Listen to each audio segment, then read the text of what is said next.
Alright, what's up YouTube?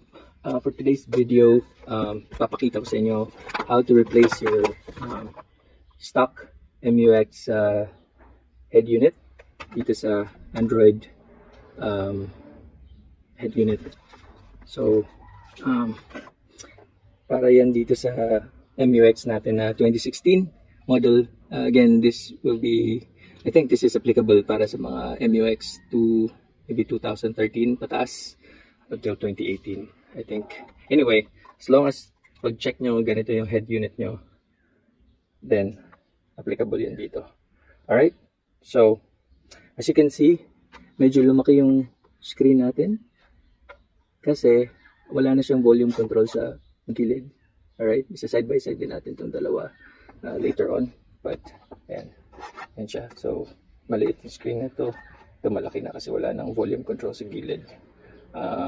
Also, yung itong the new one doesn't come with the hazard hazard button, kaya kailangan gamitin ito, transfer mo itong sa kabila. Alright, so yan siya side by side, ito siya sa gilid. Look how big difference is. Ito kasi para na siyang tablet, pero ito because of dun sa CD player kaya siya sobrang kapal. Ayan, look at the side by side comparison. Sobrang nipis na ng bago. Okay, so ito naman yung connection sa likod. Right. Okay, so sobrang bulky nito. Ngayon, papakita natin yung bagong unit. Okay. Alright, again, ito yung bagong unit niya. And Android based to, meron siya mga controls dito, touchscreen, wala na yung volume control sa gilid, and bigger screen siya. Tingnan mo gaano kanipis, guys. Okay, so I got this from Lazada. I'll post a link in the description na lang. And here are the connections. So ito yung power dito, tapos dito yung coax antenna, and then yung coax connection. So yeah, pretty straightforward.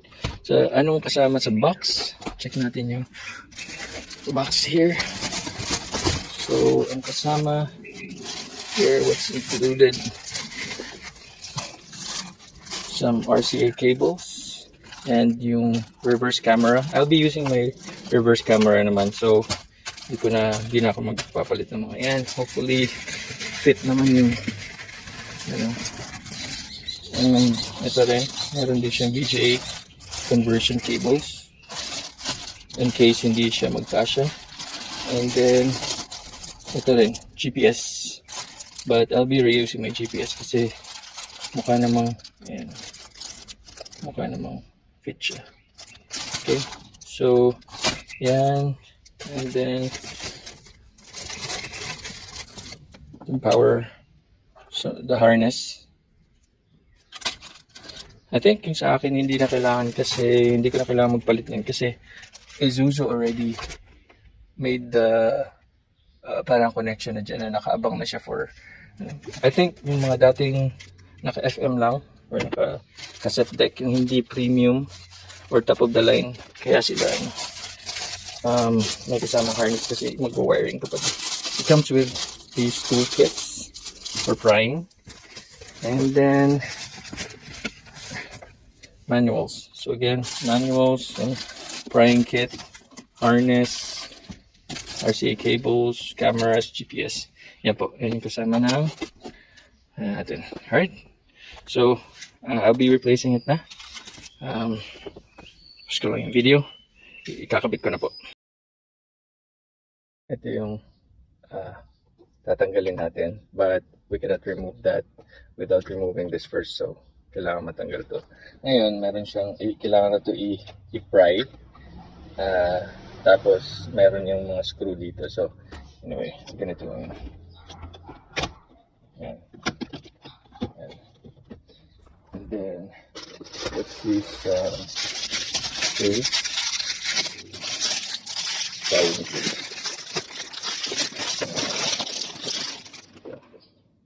Ayan, so gagamitan natin ang tubo ng pry. Okay. Okay. So, ayan. Ito na yan. So, decide natin yan. So, ayan. Let's check. So, ito yung screw niya. Yan, dalawa. Para ma-remove tong taas.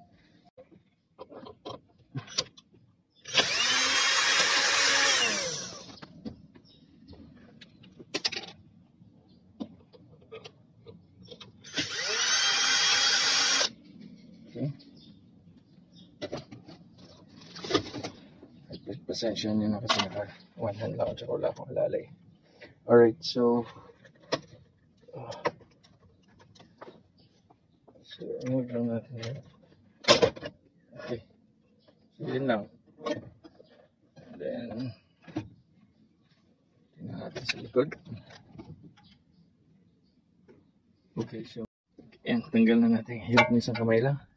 Alright, so titingnan natin yung likod connections niya. Yan yung mga connections niya sa likod. Okay, so kailangan natin tanggalin lahat yan. Tsaka kailangan natin mag-rewire. So before ko actually kinabit yung bagong head unit, make sure ko muna anong pwede kong gamitin sa mga fittings. Kung meron bang harness or ports na same or kailangan kong palitan and gamitin yung bagong mga ports and harness.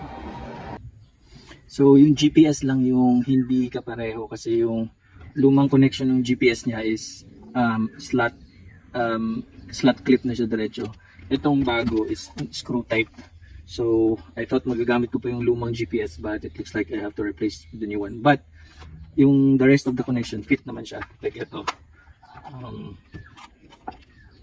Ito. Yeah. Actually, maybe not. Actually, hindi pala fit. So, okay guys, so kinompare ko yung likod ng lumang power tsaka yung bagong yung kasama sa sinide by side ko siya. Meron siyang pagkakaiba. So ang I noticed na ang tama lang is yung yellow which is the 12 volts and then yung black which is the negative and yung accessory na 12 volts din. So kaya siya nagpa-power on kasi tama naman yung tatlo. Yun kasi yung pinaka-importante para mag-power on yung unit. But yung speakers niya hindi tama, and then yung mga line keys and yung mga reverse camera. So ang kailangan kong gawin, gagamitin ko talaga yung bago, and then kailangan kong magputol dito and then magdugtong. So kailangan talaga siya i-rewire according dun sa manual. So anyway, meron namang manual. Ipa-flash ko na lang sa screen. Buti yung seller sends the wiring diagram naman. So I'll flash it on the screen na lang for your reference. But kailangan ko talaga mag-rewire. Alright guys, so ito na yung final wiring natin. Okay. So ito yung sinundan ko na diagram, kasama siya sa user manual. Sundan nyo lang to guys. Okay, so dito tayo. So ito yung luma niya na power cable. Pwede ko actually itong gamitin sana kasi fit naman siya, but then ang tama lang is yung yellow, black, tsaka yung red. Itong tatlong to, yellow, black, and red, yan yung pinaka-importante para mag-power on yung unit. So, nagpa-power on yung unit, pero hindi mo mapapagana yung reverse camera, and then yung, yung mga speaker, baliktad. So, pwede ko isa-isahin sana yan, ilipat ko lang, but then, sabi ko, why not gamitin ko na lang yung bago. So, anyway, ito yung, ito na yung bago, ito siya, ito dapat yan eh. Pinutol ko pa isa-isa. Ayan. So, pinutol ko siya, tapos dinugtong ko lang yellow to yellow, red to red, black to black. Tapos yung nag-match naman yung color ng speakers, baliktad nga lang yung sa original. So, kailangan mo lang ipares-pares yung color. Baliktad kung gagamitin ko yung lumang dito. Naging baliktad siya. So, putulin nyo lang, tapos i-match nyo yung saktong color. Magiging okay na yun. And then, so yun. Ang additional dito is yung mga key 1, key 2. Hanapin nyo lang yung ano niyan. And then yung camera. So yung reverse camera na line, ito yun. Ito siya. Basta i-trace nyo lang yun, mahanap nyo siya dito. And then yung out nung camera is dito na siya. So ito provided naman to, kasama to sa kasama tong ano na to. Basta sundan nyo lang guide. Ito yung sa camera out. Dito siya galing sa dito. Yan, dito siya galing sa original na. Ito hindi na to kailangan gamitin kasi ang nagfa-function lang actually dito is yung camera. So nilipat ko lang yung supply papunta dito sa bagong ano. So yan, ito hindi na to kailangan. All right. And then ano pang hindi kailangan? Ito din sa luma to, hindi na rin to kailangan kasi ang kailangan lang dito is yung para dito sa headrest yung monitor na to. So ang kailangan lang dito is yung video out. Okay, so kinuha ko lang yung video out and then yun yung kinunik ko dito sa saan yan? Ayan, dito. Ito. So ang gamit lang actually dito, ang daming mga kasamang mga RCA pang ano yung iba dyan pang aux in. Pero importante lang dyan actually is isa lang, ito lang. Kinik ko na lang. Tapos ginamit ko yung mga cap kasi hindi kasama yung cap doon sa luma. Sa mga lumang RCA, may mga cap siya yung hindi gamit din sa luma. Nilipat ko na lang dito. So ito naman is USB. Okay, so kailangan natin yung USB. Hanapan ko na lang to ng kung saan ko ito ilalagay.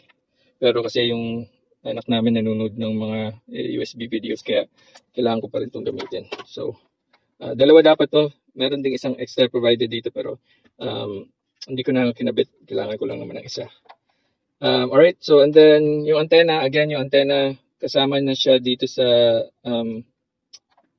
bagong harness. So, pinutol ko na yung luma kasi ito na yung naka-feed pa rin to sa car antenna syempre. Pero yung papunta dito na siya sa ano. And then ito na yung antenna and then ito GPS. So again, GPS, hindi ko na ginamit yung lumang GPS kasi hindi kasya yung so kailangan kong gamitin yung bagong GPS, hindi kasya yung slot niya. So again, GPS, antenna, ito yung sa rear camera, ito USB, ito ang gamit lang dito actually sa lahat ng ito is yung video out papuntang roof monitor. And then syempre andito yung power and also the speakers, pati yung reverse camera input hindi yung signal, reverse camera signal. Ito yung output niya para makita mo sa TV. But ito andito yung signal. Okay? So yun lang naman yung mga bagong connection. Yan yung mga bakante, yung mga yan hindi naman na kailangan yan. So yan guys. And then papakita ko sa inyo yung mga, again, ito yung sa luma. Ang gamit lang actually dito is yung camera, which is reverse camera. Dito sa lumang connection nito. So hindi ko na yung kailangan. Okay. Ano pa? Ito yung lumang connection ng antenna. Pinutol ko na lang. Hindi na rin yan kailangan. Ito, GPS. Yung lumang GPS. Hindi na rin yan kailangan guys. Ito, lumang connection din to. Ang kailangan lang dito, ito yung sa dating output ng video roof monitor. Okay. Yung ito. Okay. So ito yun. Hindi na rin yung kailangan kasi nilipat na natin. And then, ito yung free camera. Siguro kung yung mga cars na hindi kasama yung reverse camera, I'm not sure kung meron ba ganun. So, ito free, hindi natin nagamit kasi ginamit natin yung luma. Okay? So, sabi lang natin yan. Ito yung harness ng power na pinutol ko para i-rewire. Ito yung free na another USB na sinasabi ko, second USB, pero di ko naman ito kailangan. And then, yun lang. Tapos syempre yung hazard button, kailangan mong ilipat. So, nalipat ko na dito. So, ngayon, ikakabit ko na to and then pause ko lang yung video and then test natin yung reverse camera, pati itong monitor dito. And make sure lang na gumagana lahat. Pati yung speaker, syempre, kung gumagana yung speaker. Radio na rin, kung make sure kung gumagana antenna, tapos GPS, kung gumagana yung GPS signal. So, yun yung mga importante. So, ikabit ko lang to, pause ko lang yung video, and then papakita ko sa yung testing. Alright, thank you. Alright, so yung pagbalik guys, exactly the opposite lang nung ginawa nyo. So, ito yung huli, di ba, na tinanggal. And before that was the screw. This time, pagkalagay nyo dito, hindi nyo na kailangang i-screw yan kasi wala na siya nung CD. So, sobrang nipis na lang nito. Ayan, oh. So, wala na siya nakaumbok doon. So, ang ano na lang dito is itong sa aircon. So, lagyan na natin to. Sensya na, isang kamay lang yung gamit ko. At, yan, push lang yan. Dito sa baba. Medyo tigas Medyo tigas Ayan. Okay. Alright, so ayan. Make sure na natin.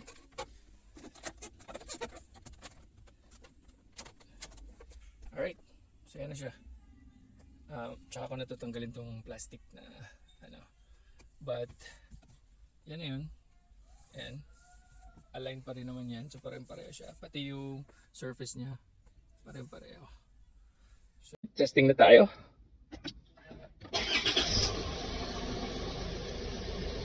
Okay, make sure natin na gana yung hazard button. Aircon. Okay. Balik natin yung mga yan. Alright, ito na siya. Okay. Alright, so binago ko yung theme, by the way, dito.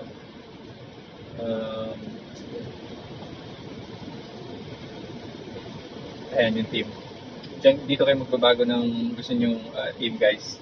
So, anyway, mas gusto ko ito kasi simple lang siya. Then, mas madaming dyan na lahat ng halos kailangan ko. Then, nilagay ko lang, in-arrange ko yung mga button. Okay? So, yan. Test natin yung volume. Yan. So, mahirap kasi kung nakikita ng maayos yung button. Yan, guys. So, testing natin. Pinaka-importante is yung GPS. So, usually, nung hindi ko pa kinabit yung GPS nito, nagsasabi siya na GPS not found or your location not found. So, okay na yan. Tayo sa so, right now, check natin na yan. Connected yung cellphone. Ano pa? Radio. Okay? Okay, so, ayan. So, dyan natin malalaman, dahil may sounds na, tama yung connection natin. Kasi last time, wala talagang sounds. Yung pala, baliktad yung luma sa bago. Kaya ginamit ko na lang yung bago and then i-rewire ko. So, okay na FM. Ano pa kailangan natin test? GPS, okay na. Antenna ng car, meron na rin kasi may radio na. May mga signal na yun. Oh, yan. Okay, so okay na rin yung antenna ng GPS, okay na rin. Reverse, pinaka-importante yun. So, tingnan natin. Alright, okay yan. Kita niya. So, dati yung stock, di ba? Dati yung stock, wala tong na yan. So, even though I still use the old reverse camera, so gamit ko pa rin yung gamit ko yung lumang reverse camera, yung if you kasi ang tagal na nating yung stock na pag-reverse mo, wala yung linya, right? Ngayon, meron ng linya kasi hindi naman yun dahil sa camera, it's actually the software. So, yan, kita na may linya na siya, which is very good. I like that feature. So, other than that is yung video, right? So, testing natin yung video.